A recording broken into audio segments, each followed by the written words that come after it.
of revenue and expenses a little differently than what we're used to. Let me walk through the data we're going to use. We're going to assume a sales price per unit of $50, cost of goods sold per unit of $20. We're going to assume that we sold 3,000 units. Selling expenses, we'll use this data in the contribution margin income statement. We're going to assume are 50% variable and 50% fixed. And then administrative expenses are broken down 30% variable, 70% fixed. Let's first walk through the income statement that we're used to, which is the gross margin income statement. This is the income statement that we are familiar with from financial accounting. This is typically how an organization reports their profit externally. We start with sales, which is simply the $50 price per unit times the 3,000 units we sold. We subtract our cost of goods sold, which is the cost of goods sold per unit of $20 times the 3,000 units sold. The result is gross margin. Now, this is what is left over after accounting for the cost of our product to cover all of our other operating expenses and contribute to profit.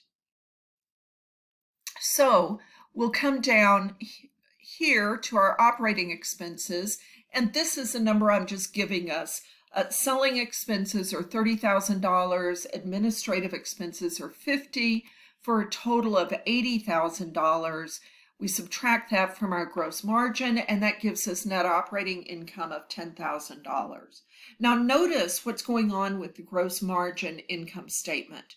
We're classifying our expenses based on whether they're product expenses, in other words, cost of goods sold related to the product, or whether they're period expenses, our operating expenses that we expense based on when we incur them.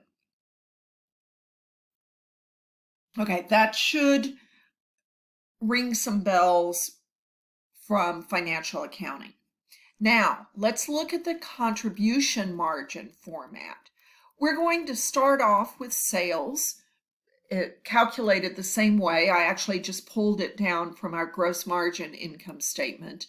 But then instead of subtracting only our product costs, we're going to classify our expenses based on whether they're variable or fixed. So if we look at our variable expenses, cost of goods sold is safe, it's safe to say, is always going to be a variable expense. Now, we could argue that there may be some manufacturing overhead incorporated in a cost of goods sold number that isn't fixed, that is fixed, that isn't variable, but for the most part, we assume cost of goods sold is going to grow in total if we sell more and decrease in total if we sell less. So variable costs is going to include that $60,000 of cost of goods sold that we already calculated. Now, here is where that breakdown data comes in handy, because what I need to do is include in this section of the income statement only the variable portion of selling and admin. So I take the $30,000 in selling expenses, multiply it by the 50% variable portion, and we have $15,000 in variable selling expenses.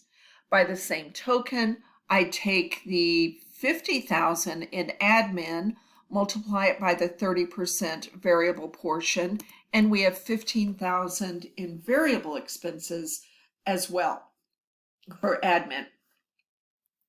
If we total up all our variable expenses, that gives us $90,000. We subtract those from our sales, and that gives us $60,000, which we refer to as our contribution margin. The contribution margin is what is available to cover our fixed expenses and contribute to net operating income. So, fixed expenses. I'm going to do a similar calculation that I did for variable. Notice that all of the cost of goods sold was included under variable, so there's no cost of goods sold here. I'm going to take my $30,000 in selling expenses, multiply it by the 50% fixed portion to arrive at $15,000 in fixed selling. And then I will take my $50,000 in admin, multiply it by the 70% fixed portion to arrive at $35,000 in fixed admin.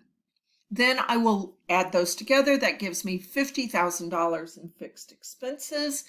I subtract that from my contribution margin, and I have net operating income of $10,000.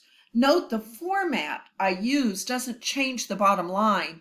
It's merely a different way of presenting the information for different purposes.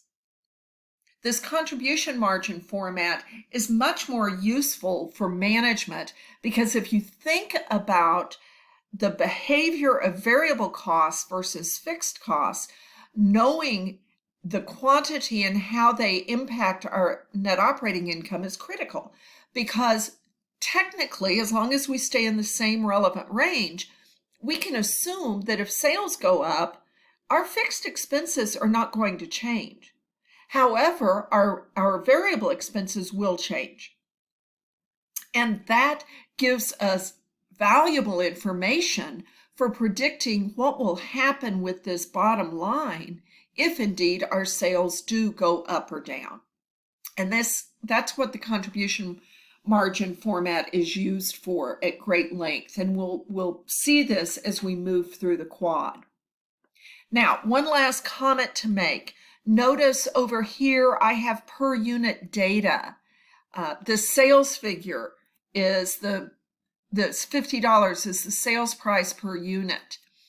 The $30 I arrived at by taking the $90,000 in variable expenses and dividing it by our level of sales of 3,000 units. And that tells me that my variable expenses are running $30 per unit.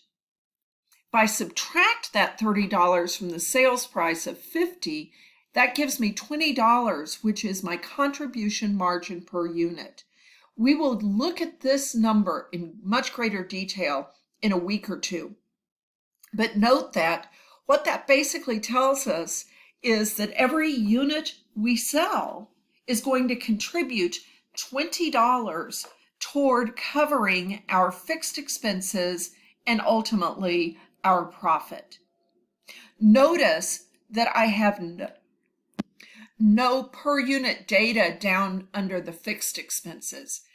That's because with fixed expenses not changing when the units change, to incorporate a per unit number will be misleading. So we leave the per unit data only at the variable and contribution margin level.